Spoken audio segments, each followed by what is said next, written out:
پاکستان خطے میں امن کا علمبردار، اسلام آباد پھر عالمی توجہ کا مرکز۔ امریکہ ایران مذاکرات کا دوسرا راؤنڈ متوقع۔ ایرانی وزیر خارجہ عباس عراقچی کی قیادت میں ایرانی وفد اسلام آباد پہنچ گیا۔ نائب وزیر اعظم اسحاق ڈار اور فیلڈ مارشل عاصم منیر نے استقبال کیا۔ اسحاق ڈار نے ایکس پر لکھا، اپنے بھائی عباس عراقچی کو خوش آمدید کہتا ہوں۔ پاکستان آمد پر خوشی ہوئی ہے، خطے میں امن اور استحکام کے فروغ کے لیے بامعنی ملاقاتوں کا منتظر ہوں۔ ایرانی وفد وزیر اعظم میاں شہباز شریف سے ملاقات کرے گا، عسکری قیادت بھی موجود ہوگی۔ عباس عراقچی مسقط اور ماسکو بھی جائیں گے، کہتے ہیں دوروں کا مقصد شراکت داروں کے ساتھ علاقائی پیش رفت پر مشاورت کرنا ہے۔ ہمسایہ ممالک ہماری اولین ترجیح ہیں۔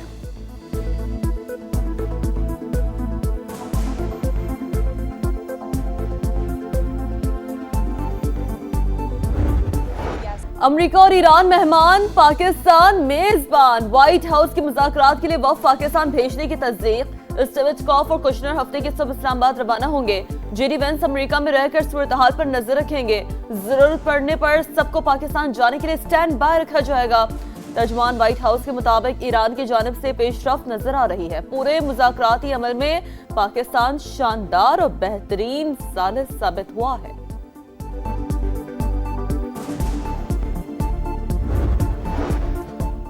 ایران بات چیت کرنا چاہتا ہے، دیکھنا ہے کہ معاہدہ ہو سکتا ہے یا نہیں۔ امریکی صدر ڈونلڈ ٹرمپ کی نیوز ایجنسی سے گفتگو، کہا تہران کسی معاہدے تک پہنچنے کے لیے بات چیت کرنا چاہتا ہے، امریکی مطالبات کے مطابق پیشکش دینا چاہتا ہے۔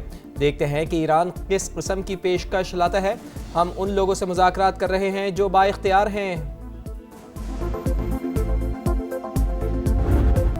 حکومت نے عوام پر پیٹرول بم گرا دیا، پیٹرول 26 روپے 77 پیسے فی لیٹر مہنگا۔ ہائی سپیڈ ڈیزل کی قیمت میں بھی 26 روپے 77 پیسے فی لیٹر اضافہ۔ پیٹرول کی نئی قیمت 393 روپے 35 پیسے فی لیٹر مقرر۔ ہائی سپیڈ ڈیزل کی قیمت 380 روپے 19 پیسے فی لیٹر ہو گئی۔ اگلے ہفتے کے لیے نئی قیمتوں کا اطلاق بھی ہو گیا۔ وزیر پیٹرولیم علی پرویز ملک کہتے ہیں علاقائی کشیدگی سے عالمی منڈی میں تیل کی قیمتیں پھر بڑھ رہی ہیں۔ شراکت داروں سے معاہدوں کے باعث قیمتیں بڑھانا پڑی، جس قدر ممکن ہوا حکومت نے قیمتوں میں اضافے کو برداشت کیا۔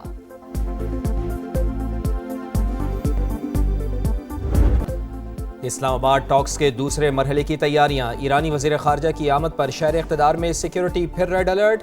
اسلام آباد ایکسپریس وے سمیت اہم شاہراہوں پر پولیس اور دیگر سیکیورٹی اہلکاروں کی نفری میں اضافہ۔ ایکسٹینڈڈ ریڈ زون دوبارہ سیل۔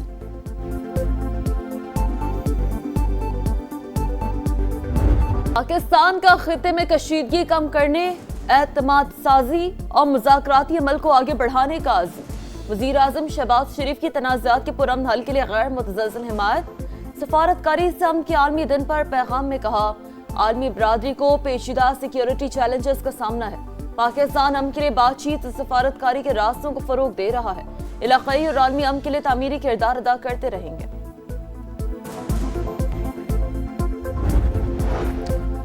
ایران امریکہ مذاکرات میں تعمیری کردار، شکریہ پاکستان۔ روسی وزیر خارجہ کا نائب وزیر اعظم اسحاق ڈار سے رابطہ، دو طرفہ تعلقات اور بین الاقوامی امن و سلامتی کے فروغ کے لیے تعاون پر تبادلہ خیال۔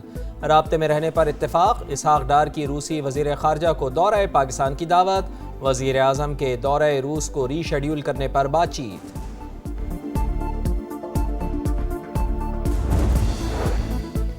جوہری معاملے میں صرف چند نکات باقی ہیں۔ ترکی ایران امریکہ مذاکرات میں پیش رفت کے لیے پر امید۔ ترک وزیر خارجہ کہتے ہیں ترکی مذاکرات کی کامیابی کے لیے فریقین کی حوصلہ افزائی کر رہا ہے، مذاکرات میں جوہری تنازع بھی حل ہو سکتا ہے۔ Iran has an important choice, a chance to make a deal. As part of that effort, the United States has imposed an ironclad blockade that grows more powerful. Iran کو مذاکرات پر مجبور کرنے کے لیے ناکہ بندی سخت کر دی، آبنائے ہرمز سے تجارتی جہاز ہماری شرائط پر گزریں گے۔ امریکی وزیر جنگ پیٹ ہیگزت کا اعلان، پاسداران انقلاب کے اقدامات قذاقی کے مترادف قرار، کہا ایران اب تک 5 تجارتی جہازوں پر حملہ کر چکا ہے، تہران نے جو جہاز پکڑے ہیں وہ امریکہ یا اسرائیل کے نہیں، دوبارہ مائنز بچھانے کی کوشش جنگ بندی کی خلاف ورزی ہوگی، چند دنوں میں ایک اور طیارہ بردار جہاز خلیج عمان پہنچ جائے گا۔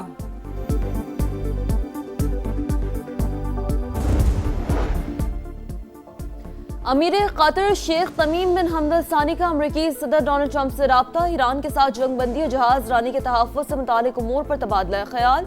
امیر قطر کا پاکستان کی مدد کے لیے شراکت داروں کے ساتھ رابطہ جاری رکھنے کا اعلان۔ امریکہ نے ایران پر نئی پابندیاں عائد کر دیں. چین میں قائم آئل ریفائنری، 40 شپنگ کمپنیز اور آئل ٹینکرز شامل. امریکی وزیر خزانہ کا ایران کے خلاف آپریشن اکنامک فیوری جلد جاری رکھنے کا اعلان. ایران سے منسلک متعدد کرپٹو والیٹس پر بھی پابندیاں لگا دیں. $344 ملین کی کرپٹو کرنسی منجمد. آبنۂ ہرمز میں ایران اور امریکہ آمنے سامنے ایک دوسرے کے خلاف کارروائیاں جاری ہیں. امریکی فوج کا ایرانی پرچم والے ایک اور بحری جہاز کو روکنے کا دعویٰ. امریکی سینٹکام کے مطابق ایرانی جہاز کو ناکہ بندی کی خلاف ورزی پر روکا گیا. بحری جہاز ایرانی بندرگاہ کی طرف جا رہا تھا. ایرانی پاسداران انقلاب کا بھی ایک غیر ملکی جہاز تحویل میں لینے کا اعلان.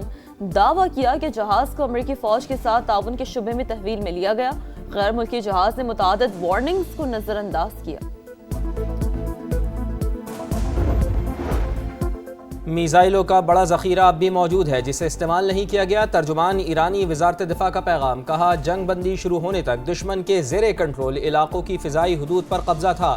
ایرانی رہبر اعلیٰ کے مشیر محسن رضائی نے کہا ایران متحد اور امریکہ الجھاؤ کا شکار ہے.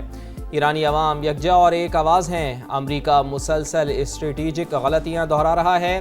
ایران کے بہادر فرزند امریکی طاقت کے ٹوٹنے کی آواز دنیا تک پہنچائیں گے. غزہ میں اسرائیل کی وحشیانہ کارروائیاں جاری. صہیونی حملوں میں شہادتوں کی تعداد 12 ہو گئی. لبنان میں بھی جنگ بندی کی دھجیاں اڑا دیں. جنوبی لبنان میں اسرائیلی بمباری سے 6 افراد شہید، 2 زخمی ہوئے.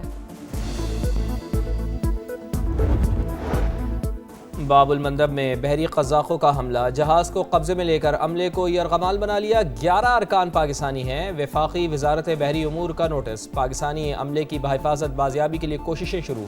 وزارت خارجہ سے فوری سفارتی رابطوں کی درخواست. پاکستانی مشن کا اقوام متحدہ میں دہشت گردی کے نئے رجحانات پر اہم اجلاس. ڈیجیٹل پلیٹ فارمز اور AI کے غلط استعمال پر تشویش.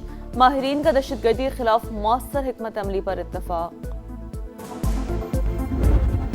شر پسندوں کے گرد گھیرا تنگ. سیکیورٹی فورسز کا بڑا ایکشن. خیبر میں انٹیلیجنس بیسڈ آپریشن. بھارتی سپانسرڈ 22 خوارج ہلاک. دہشت گردوں کی فائرنگ سے 10 سال کا بچہ شہید. آپریشن کے دوران بڑی تعداد میں اسلحہ اور گولہ بارود بھی برآمد. صدر مملکت اور وزیر اعظم کی کامیاب کارروائی پر سیکیورٹی فورسز کو شاباش. صدر استحکام پاکستان پارٹی اور وفاقی وزیر عبدالعلیم خان نے بھی سیکیورٹی فورسز کے ایکشن کو سراہا.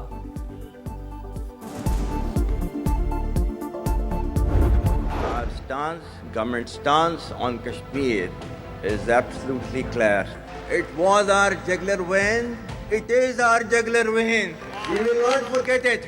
If 1.3 million Indian army with all their wherewithal, if they cannot intimidate us and they cannot coerce us, these terrorists can subdue the armed forces of Pakistan. Field marshal Asim Munir کا بھارتی اشتعال انگیزی و کشمیر پر دو ٹوک موقف بالکل واضح. 16 اپریل 2025 کو اوورسیز پاکستانیوں سے تاریخی خطاب. ملکی دفاع کو ناقابل تسخیر قرار دیا. دشمن کے ناپاک عزائم ناکام بنانے کے عزم کا اعادہ. کہا بھارتی فوج وسائل کے باوجود پاکستان کو شکست نہیں دے سکتی. کشمیر ہماری شہرک تھی، ہے اور رہے گی. مقبوضہ وادی کے عوام غاضب انڈین فوج کے خلاف لڑ رہے ہیں. ماہرین کے مطابق فیلڈ مارشل عاصم منیر کے تاریخی الفاظ مکمل ڈاکٹرائن ہے. جہاں جاتا ہوں لوگ پوچھتے ہیں کہ سڑک کب بنے گی، اس پر شرمندگی ہوتی ہے. وزیر اعلیٰ سندھ کی گفتگو. سوشل میڈیا پر وائرل میمز کا بھی تذکرہ. کہا مانتا ہوں مسائل ہیں، بہتر کرنے کی کوشش کر رہے ہیں. ترقیاتی کاموں پر کوئی سمجھوتا نہیں کیا جائے گا. کچھ منصوبے چند ہفتوں میں مکمل ہو جائیں گے. سیاست داؤ پر لگا کر ملکی مفاد میں وفاقی حکومت کے اجلاسوں میں شرکت کی. اگر امتیازی سلوک جاری رہا تو ہر قسم کی مصلحت ختم کر دیں گے. وزیر اعلیٰ KP سہیل آفریدی کا اعلان. کہا موجودہ رویہ رہا تو وفاق سے تعاون نہیں کیا جائے گا. بائیکاٹ کی پالیسی اختیار کی جائے گی. لاہور کے علاقے رائیونڈ میں مبینہ طور پر زہریلا شاورما کھانے سے 6 سال کی بچی جاں بحق. ماں اور بھائی تشویشناک حالت میں اسپتال منتقل. بچی کے والد نے بہنوئی کے خلاف مقدمہ درج کرا دیا. اور اسلام آباد یونائیٹڈ کی پلے آف مرحلے میں انٹری. حیدرآباد کنگز مین کو 8 وکٹوں سے ہرا دیا. 81 رنز کا ہدف صرف 7ویں اوور میں حاصل کر لیا.